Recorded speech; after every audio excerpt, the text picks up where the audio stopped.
أعوذ بالله من الشيطان الرجيم بسم الله الرحمن الرحيم وإذ قلنا ادخلوا هذه القرية فكلوا منها حيث شئتم رغدا وادخلوا الباب سجدا وقولوا حطة نغفر لكم خطاياكم وسنزيد المحسنين فبدل الذين ظلموا قولا غير الذي قيل لهم فأنزلنا على الذين ظلموا رجزا من السماء بما كانوا يفسقون وإذ استسقى موسى لقومه فقلنا اضرب بعصاك الحجر فانفجرت منه 12 عينا قد علم كل أناس مشربهم كلوا واشربوا من رزق الله ولا تعثوا في الأرض مفسدين صدق اللہ العظیم۔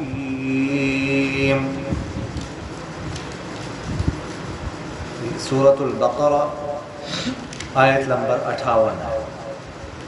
وَإِذْ اور جب، یاد کرو اس وقت کو جب قلنا ہم نے کہا ادخلوا تم داخل ہو جاؤ هذه اس القریۃ بستی میں، فَقُلُوا بس کھاؤ تم منہا اس بستی میں سے حیث جہاں سے شئتم تم چاہو، رغداً وافر مقدار کھل کر، وَدْخُلُوا اور داخل ہو جاؤ الباب دروازے میں سجداً سجدہ کرتے ہوئے، وَقُولُوا اور کہو حِطَّةٌ بخشش ہمیں معاف کر دے، نغفر لکم ہم معاف کر دیں گے تمہارے لیے خطایاکم تمہاری خطائیں، وسنزید اور سنزید عن قریب ہم بڑھا دیں گے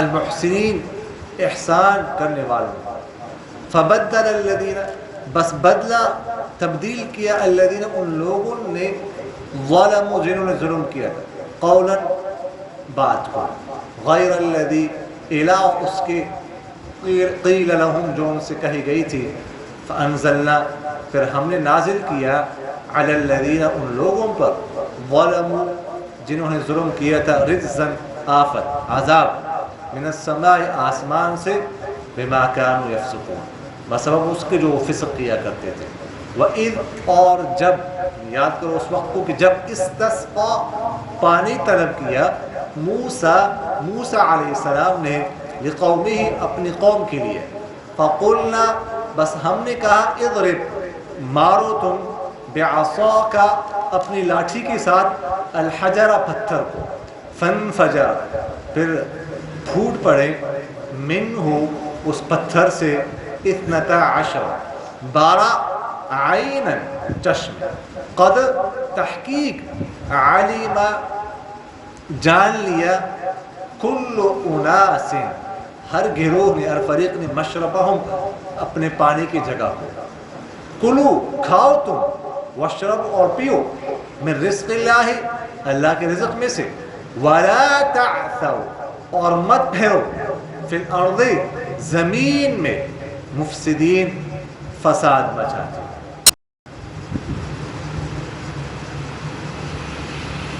اچھا جی، آپ کے ذہن میں ہوگا بنی اسرائیل کا تذکرہ چل رہا ہے۔ پچھلی آیات میں ہم نے پڑھا ہے کہ کس طرح اللہ تعالیٰ نے ان پر اپنے انعامات کیے، وہ اللہ تعالیٰ نے کچھ انعامات کا ذکر کیا پچھلی آیات میں کہ وہ وادی تیہ جسے وادی سینا بھی کہا جاتا ہے، وہاں پر رہ رہے تھے اللہ تعالیٰ نے فرمایا کہ ہم نے ان پر من و سلوہ نازل کیا ہے۔ من و سلوہ کے بارے میں ہم پہلے پڑھ چکے ہیں، تفصیل سے عرض کر چکے ہیں۔ تو من و سلوہ کئی سال تک وہ کھاتے رہے، بعض روایات میں آتا ہے 40 سال تک۔ اللہ تعالیٰ کی طرف سے ایک بہت اچھا رزق ملا ہوا تھا مفت میں، لیکن بنی اسرائیل تھے، اس لیے وہ اللہ کی ناشکرے تھے، چونکہ انہوں نے اس نعمت کی قدردانی نہیں کی۔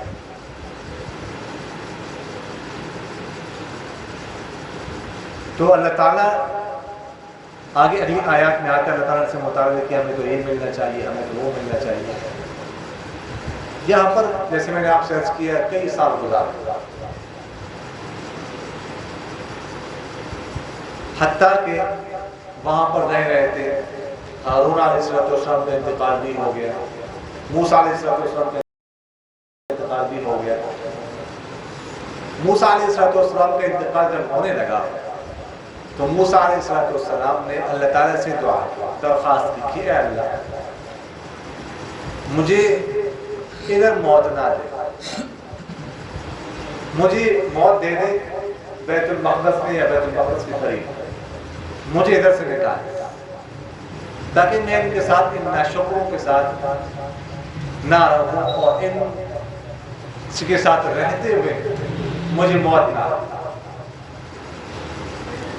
اللہ تعالیٰ نے ان کی دعا قبول کی، وہاں سے نکلے، بیت المقدس کے قریب پہنچنی تھی، ادھر ایک سخت ٹیلا سا ہے، وہاں پر پہنچے تو ان کی روح وہاں پر پرواز کر گئی اور ادھر ہی وہ دفن ہو گئے۔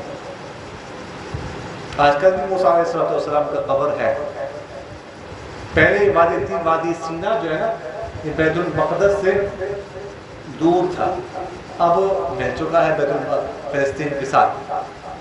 تو موسیٰ علیہ السلام کی قبر اب بھی ہے، لیکن اس پر آج کل اسرائیل کا قبضہ ہے، ادھر ہم نہیں جا سکتے، ان کا قبضہ ہے اس پر۔ اس کے بعد اللہ تعالیٰ نے یوشع بن نون علیہ السلام کو پیغمبر بنایا۔ یوشع بن نون یہ موسیٰ علیہ السلام کے شاگرد تھے، اور جو 15 پارے کے آخر میں جو واقعہ آتا ہے نا کہ موسیٰ علیہ السلام کو حکم ہوا کہ آپ جاؤ خضر علیہ السلام کے پاس، ان سے کچھ سیکھو۔ کہاں پہ ملیں گے؟ جی آپ نے جانا ہے، مچھلی اپنے ساتھ لے کے جانی ہے دریا سمندر کے کنارے پہ، جہاں پر ایک مچھلی نکلے راستہ بنائے ادھر آپ نے ملنا ہے اور آپ کو مل جائے گی ادھر۔ تو یہ یوشع بن نون یہ موسیٰ علیہ السلام کے ساتھ تھے، ٹھیک ہے؟ یہ یوشع بن نون جو موسیٰ علیہ السلام کے شاگرد تھے، ان کو پیغمبر بنا دیا گیا موسیٰ علیہ السلام کے بعد۔ تو اس کے بعد جو ہے نا ان سے کہا گیا کہ تم اس شہر میں داخل ہو بنی اسرائیل سے۔ شہر سے مراد بیت المقدس فلسطین، اس کو بیت المقدس بھی کہتے تھے اور ایلیا بھی اس کو کہتے تھے، اس میں داخل ہو۔ اس زمانے میں شام، فلسطین، کنعان یہ ایک ہی علاقہ تھا، یہ سب کو شام بھی کہا جاتا تھا۔ یہ لبنان اور اردن جو آج کل لبنان اور اردن ہے نا یہ ایک ہی حصہ تھا، اس سب علاقے کو شام بھی کہا جاتا تھا۔ یہ اس کو فلسطین بھی کہہ دیتے تھے، تقریباً ایک علاقہ شمار ہوتا تھا۔ تو ان سے کہا اس شہر میں داخل ہو جاؤ، اس کو ایلیا بھی کہتے تھے، ایلیا۔ داخل ہوتے ہوئے تم لوگوں نے دو کام کرنے ہیں۔ ایک کام یہ کرنا ہے کہ داخل ہوتے تم لوگوں نے وَادْخُلُوا الْبَابَ سُجَّدًا، دروازے سے داخل ہوتے ہوئے سجدہ کرنا ہے۔ اس وقت جو ہے نا وہ شہر کے آس پاس دیوار ہوتی تھی جس کو سور البلد کہا جاتا ہے، سور البلد، اس کے مختلف دروازے ہوتے تھے، اس سے کہا فلاں دروازے سے داخل ہو جاؤ تو دو کام، ایک تو سجدہ کرتے ہوئے عاجزی کرتے ہوئے اللہ کے سامنے داخل ہو، اور دوسرا کام یہ کہنا ہے کہ تم لوگوں نے کہنا ہے حِطَّةٌ حِطَّةٌ حِطَّةٌ، یہ لفظ استعمال ہے۔ حِطَّةٌ کا معنی ہوتا ہے بخشش، بخشش، ہمارے گناہ کو معاف فرما۔ اصل میں لفظ نکلا ہے حق یحط، باب نصرہ سے مطلب کسی چیز کو گرانا، کسی چیز کو مٹانا، یہ معنی ہے اس کا۔ تو حِطَّةٌ یعنی بخشش، ہمارے گناہوں کو معاف فرما۔ اصل اس کی عبارت بنتی ہے مسئلتنا حِطَّةٌ، کہ ہمارا سوال یہ ہے کہ ہمیں معاف کر دیں، ہماری بخشش فرما دیں، مسئلتنا حِطَّةٌ۔ تو یہ اللہ تعالیٰ نے فرمایا کہ تم نے داخل ہوتے ہوئے اس شہر کے دروازے سے یہ دو کام کرنے ہیں،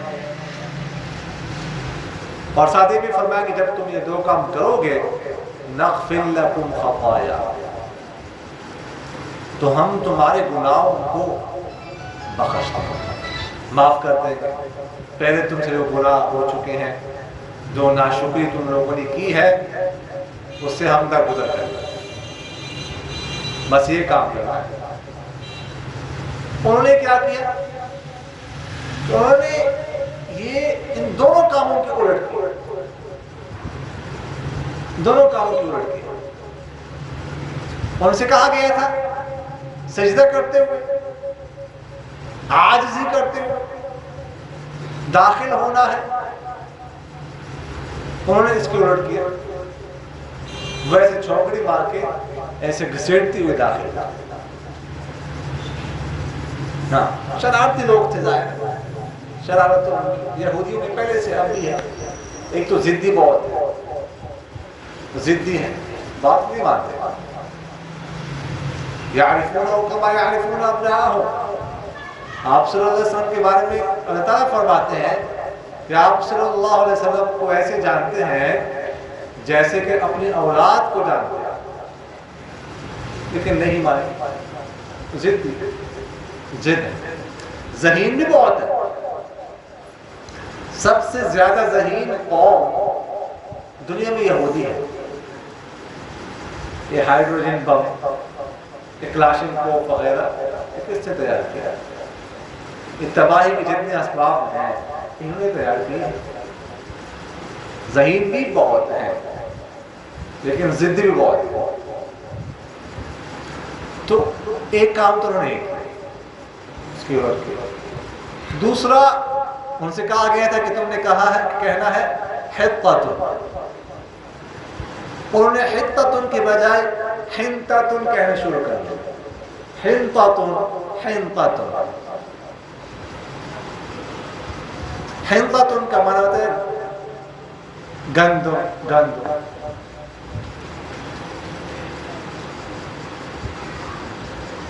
یہ مسئلتنا حِنْطَةٌ، ہمارا سوال ہے کہ گندم دے، گندم۔ یہ آواز روایت میں انہوں نے کہا حبۃ فی شعر، حبۃ فی شعر، ہمیں خوشوں میں دانے چاہیے۔ یہ بات شروع کر دی، تو دونوں کو کیا کر دیا، دونوں باتوں کو۔ تو اللہ تعالیٰ فرماتے ہیں فَأَنزَلْنَا عَلَى الَّذِينَ ظَلَمُوا رِجْزًا مِنَ السَّمَاءِ بِمَا كَانُوا، ہم نے ان پر آسمان سے عذاب اتارا، آفت اتاری، اس نافرمانی کی وجہ سے عذاب کیا اترا؟ طاعون پھیل گیا، طاعون، فوراً طاعون پھیل گیا۔ کچھ ہی گھنٹوں میں 70,000 لوگ طاعون سے مر گئے وہاں، کچھ ہی گھنٹوں، کچھ ہی دیر۔ یہ ان کو نقد سزا ملا۔ تو یہ کام انہوں نے کیا۔ اچھا یہاں پر اب ان کو سزا جو ملی ہے تو کیوں ملی ہے کہ انہوں نے کیا کیا، بدل دیا الفاظ کو، جو الفاظ ان سے کہے گئے تھے ان الفاظ کو بدل دیا، حقتن کی بجائے حلقتن کہنے لگے یا حبتن فی شعرتن کہنے لگے۔ اب سوال یہ ہے کہ اگر کوئی شخص لفظ بدل دے، الفاظ بدل دے، معنی اگرچہ وہی ہو لیکن الفاظ بدل دے، تو آیا یہ ایسا کرنا جائز ہے کہ نہیں، اس کی گنجائش ہے کہ نہیں؟ الفاظ بدلتا ہے، معنی برقرار ہے۔ پانی کی جگہ پہ واٹر کہہ دیتے ہیں، واٹر، پانی کا مطلب بھی پانی ہے، واٹر کا مطلب بھی پانی ہی۔ آیا اس طرح کرنا جائز ہے، اس کی گنجائش ہے کہ؟ تو دیکھیے گا، بعض الفاظ ایسے ہوتے ہیں کہ جو الفاظ بھی مقصود ہوتے ہیں اور معنی تو ویسے ان کے مقصود ہوتے ہیں، ان کے الفاظ بھی مقصود ہوتے ہیں۔ مثلا اذان کے الفاظ ہیں، اذان میں جو ہم الفاظ پڑھتے ہیں، یہ اللہ اکبر، یہ معنی بھی کہ اللہ سب سے بڑا ہے لیکن الفاظ بھی، اب کوئی اردو میں اذان دینا شروع کر دے، اللہ سب سے بڑا ہے، اللہ سب سے بڑا ہے، ظاہر اس کو اذان نہیں کہیں، یہ اذان نہیں ہے۔ اسی طرح نماز میں التحیات ہے، دعائے قنوت ہے، رکوع اور سجدے میں تسبیح ہے، اس طرح قرآن پاک کے الفاظ ہیں۔ اگر کوئی قرآن پاک کے الفاظ ترجمہ کر لیتا الحمدللہ رب العالمین، اب یہ پڑھنے کے بجائے وہ کہتا ہے تمام تعریفیں اللہ کے لیے ہے جو جہانوں کا رب ہے، یہ شروع کر دیتا ہے الفاظ میں، تو ظاہر ہے کہ اس کو ہم تلاوت نہیں کہیں گے، یہ نہیں کہہ سکتے کہ قرآن پاک کی تلاوت کر رہے ہیں، نہیں، اس لیے کہ یہاں پر معنی کے ساتھ ساتھ الفاظ بھی مقصود ہیں، الفاظ بھی مطلوب ہیں، ان میں تبدیلی نہیں کر سکتے، جائز نہیں ہے، اس کی گنجائش نہیں ہے۔ البتہ بعض جگہوں پر جہاں پر معنی مقصود ہوتے ہیں، الفاظ مقصود نہیں ہوتے، وہاں پر جمہور فقہا کے ہاں، علماء کے ہاں تبدیل کرنا جاتا ہے۔ مثلا حدیث کے الفاظ ہیں، اگر حدیث کے الفاظ جو ہے نا، جو الفاظ ہیں ان کو دوسرے الفاظ میں، ان الفاظ کو دوسرے الفاظ میں نقل کرتا ہے لیکن معنی حدیث کا مفہوم وہی رہتا ہے جو پہلے تھا، تو اس کی گنجائش ہے، ایسا کرنا جائز ہے، لیکن ایسا کرنا اس شخص کے لیے جائز ہے جس کو اس زبان میں مہارت حاصل ہو، اس زبان کے جو مترادفات ہیں ان میں مہارت حاصل ہو، اس زبان کے جو محاورات ہیں، جو تعبیرات ہیں، اس میں مہارت حاصل ہو، تو ایسا شخص جو ہے پھر اپنی طرف سے اگر کوئی الفاظ لے آتا ہے لیکن مفہوم وہی رہتا ہے تو یہ جائز ہے، اس کی گنجائش ہے۔ یہاں پر تو انہوں نے کیا کیا، الفاظ بدلے اور الفاظ بدلنے کے ساتھ ساتھ جو معنی تھا وہ بھی بدل گیا، اس لیے ان کی گرفت کی۔ اور یہاں پر معلوم ایسے ہوتا ہے کہ یہاں پر الفاظ بھی، جو الفاظ ان سے کہیں گئے تھے وہ الفاظ بھی مطلوب تھے، وہ الفاظ بھی مقصود تھے، ٹھیک ہے، لیکن بہرحال انہوں نے تو ایسا کیا کہ سب لفظ کے ساتھ ساتھ وہ معنی بھی اس کا بدل دیا، تو اللہ تعالیٰ کی طرف سے متراض آگے اللہ تعالیٰ فرماتے ہیں وَإِذِ اسْتَسْقَىٰ مُوسَىٰ لِقَوْمِهِ فَقُلْنَا اضْرِبْ بِعَصَاكَ الْحَجَرَ. وہاں پر رہ رہے تھے وادی تیہ میں، وادی سینا میں. ظاہر ہے کہ وہاں پانی کی ضرورت تھی. پانی کے بغیر انسان زندہ نہیں رہ سکتا. پینے کے لیے، نہانے کے لیے جو ہے وہ اس زمین کو سیراب کرنے کے لیے، جانوروں کو پلانے کے لیے وغیرہ، مکان بنانے کے لیے، ہر چیز میں پانی کی ضرورت ہے. تو موسیٰ علیہ السلام نے پانی طلب. استسقاء کا معنی ہوتا ہے پانی طلب کرنا. تو موسیٰ علیہ السلام نے اللہ تعالیٰ سے پانی طلب کیا، دعا مانگی. تو اللہ تعالیٰ نے فرمایا آپ کے پاس جو لاٹھی ہے نا، لاٹھی، اس کو فلاں پتھر پر مارو. انہوں نے جو ان کے پاس لاٹھی تھی پتھر پر ماری، فوراً پتھر سے چشمے پھوٹ پڑے.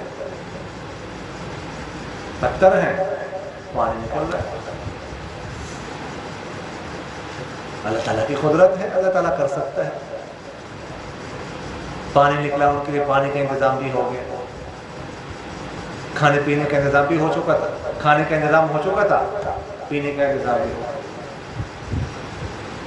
اچھا، اب یہاں پہ یہ سوال ہے کہ یہ جس پتھر پر موسیٰ علیہ السلام نے لاٹھی ماری، یہ پتھر کوئی عام پتھر تھا یا کوئی خاص پتھر تھا؟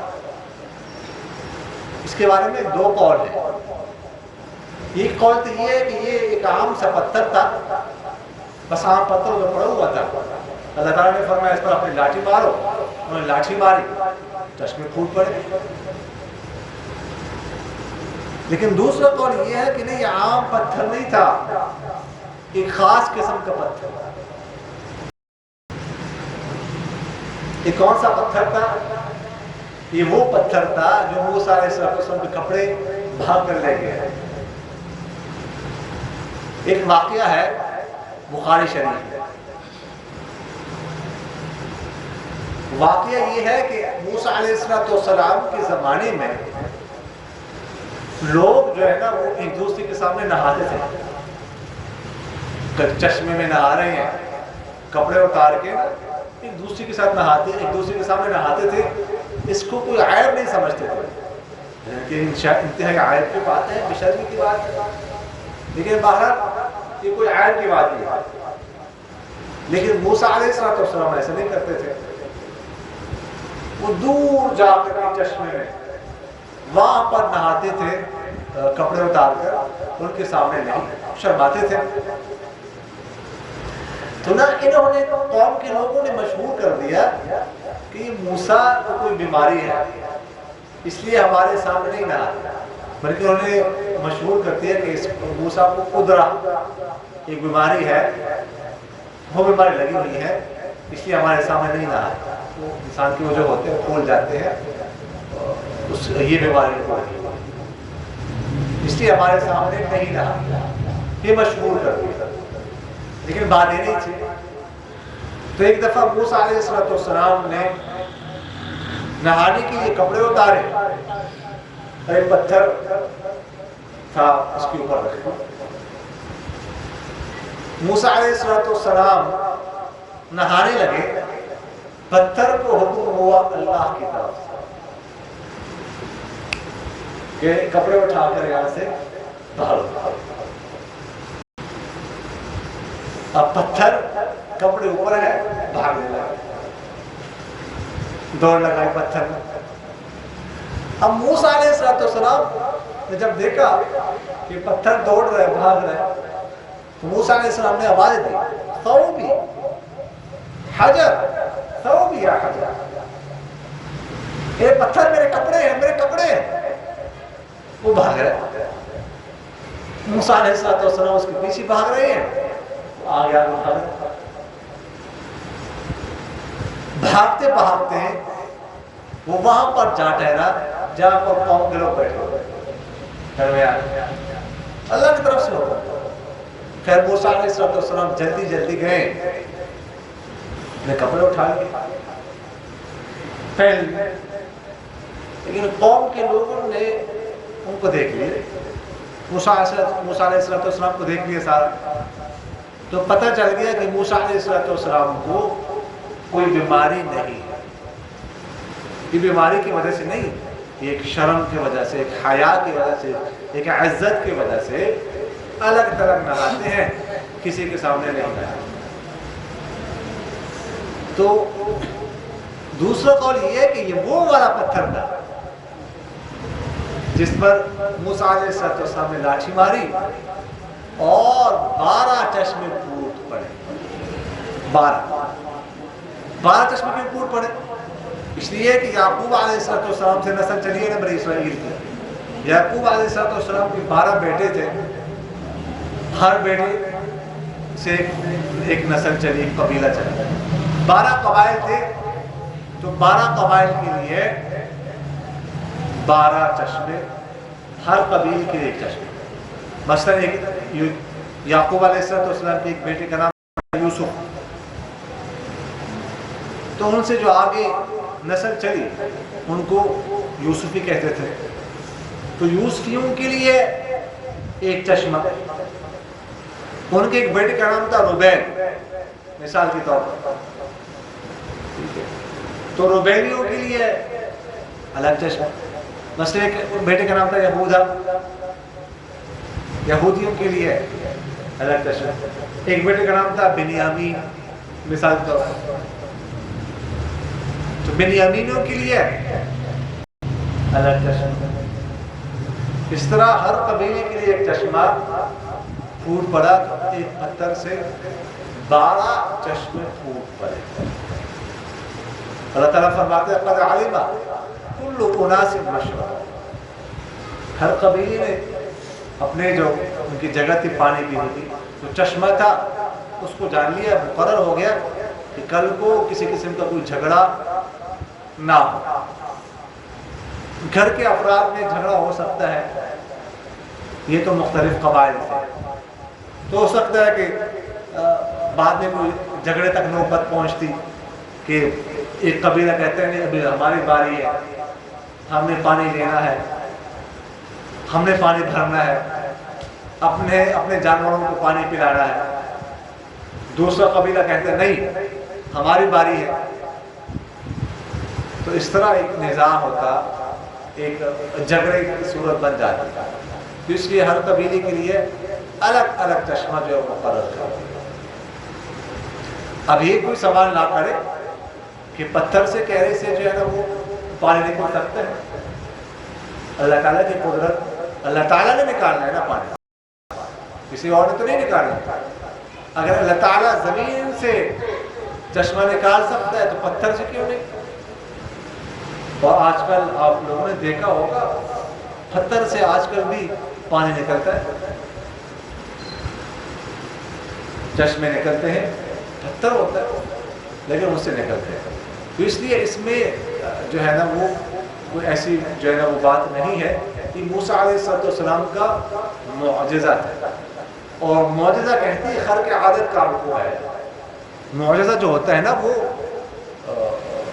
عام معمول کے مطابق کام نہیں ہوتا۔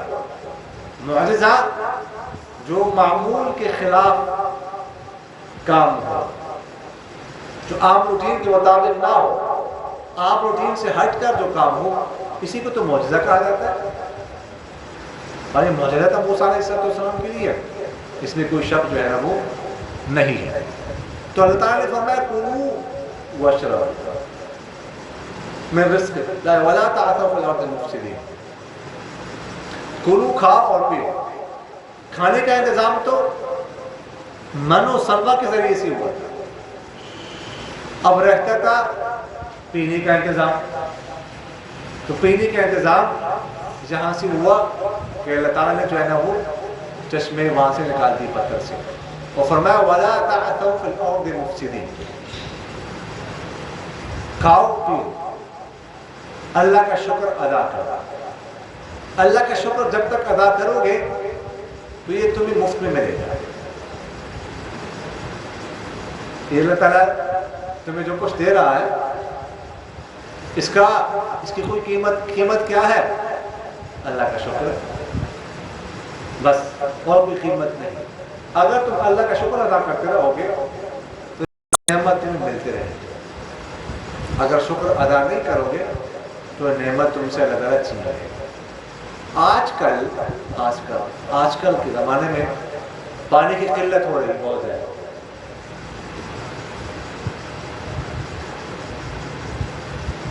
اس کی جو بنیادی وجہ ہے وہ ہے کہ پانی کا غلط استعمال ہے، ٹھیک ہے؟ پانی ایک بہت بڑی نعمت ہے اللہ تعالیٰ کی طرف سے، ہمیں مفت میں مل رہا ہے، خاص کر اس علاقے میں پانی واقعی مقدار موجود ہے، کوئی مشقت نہیں کرنی پڑتی۔ اب وہاں ان علاقوں میں جاؤ نا جہاں پر پانی نہیں ہے، تو مشکل سے پانی لاتے ہیں، مرد حضرات، عورتیں لاتی ہیں۔ کراچی کے بعض علاقوں میں جاؤ جہاں پر پانی نہیں ہے، تھوڑا سا ایک نلکا سا ہوتا ہے، اس سے تھوڑا تھوڑا پانی نکلتا ہے، کثیر تعداد میں لوگ بیٹھے ہوتے ہیں، برتن کئی برتن رکھے ہوتے ہیں، 2 گھنٹے انتظار کرنا پڑا، 3 گھنٹے، 4 گھنٹے، 5 گھنٹے، باری آئے گی، تھوڑا تھوڑا پانی نکلے گا، اس سے کچھ برتن بھریں گے، کر لے جائیں، بس۔ تو پتہ وہاں پر چلتا ہے جہاں پر پانی نہ ہو ہم کتنا پانی ضائع کرتے ہیں۔ مسجدوں میں، گھروں میں پانی ضائع کرتے ہیں ایک اندازے کے مطابق۔ یہ نلکا بہہ رہا ہوتا ہے نا، ہم وضو کرتے ہیں، ایک اندازے کے مطابق وضو پر ہم 8 لیٹر پانی استعمال کرتے ہیں، 8 لیٹر پانی، کتنا زیادہ پانی ہے جی۔ نلکا بہہ رہا ہے، تسلسل سی سپیڈ سے ہم وضو کرتے ہیں۔ ہم ایسے بھی کر سکتے ہیں، نلکا تھوڑا کھول دو، ٹھیک ہے، اور جو جتنا بھی پانی کی ضرورت ہے اتنا کھولیں، اور اب جب ہم ہاتھ کو صاف کر رہے ہو، صاف کر رہے ہو، مسواک کر رہے ہو، تو ایک ہاتھ سے نلکا بند کر دو، نہیں، بہہ رہا ہو۔ نہانے کے لیے ہمیں جتنے پانی کی ضرورت ہے اس سے کئی گنا زیادہ ہم پانی استعمال کرتے ہیں،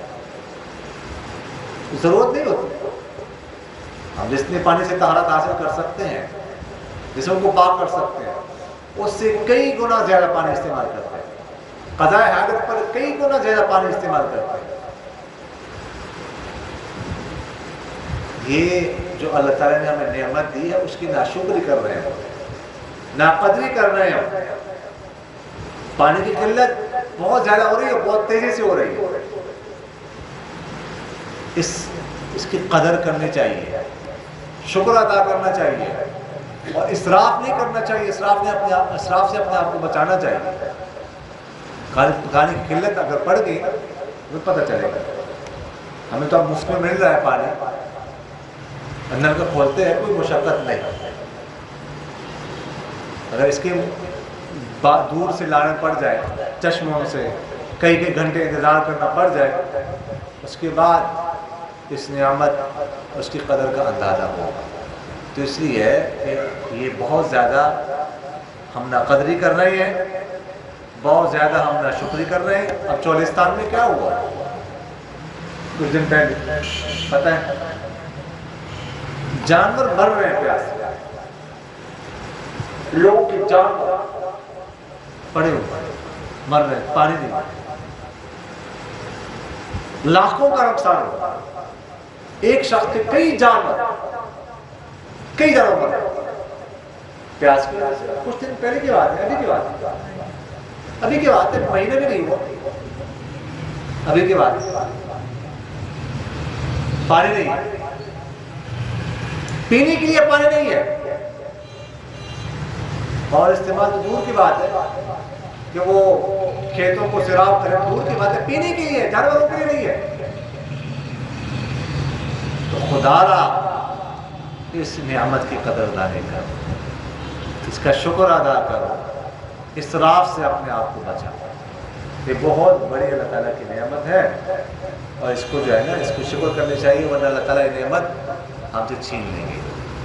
تو آج کے لیے اتنی کافی ہے، اگلی آیت جو ہے وہ بڑی ہے۔ اللہ تعالیٰ عمل کرنے کی توفیق عطا فرمائے، آمین۔ الحمدللہ رب العالمین والعاقبۃ للمتقین، والصلاة والسلام على خير خلقه محمد وعلى آله وأصحابه أجمعين۔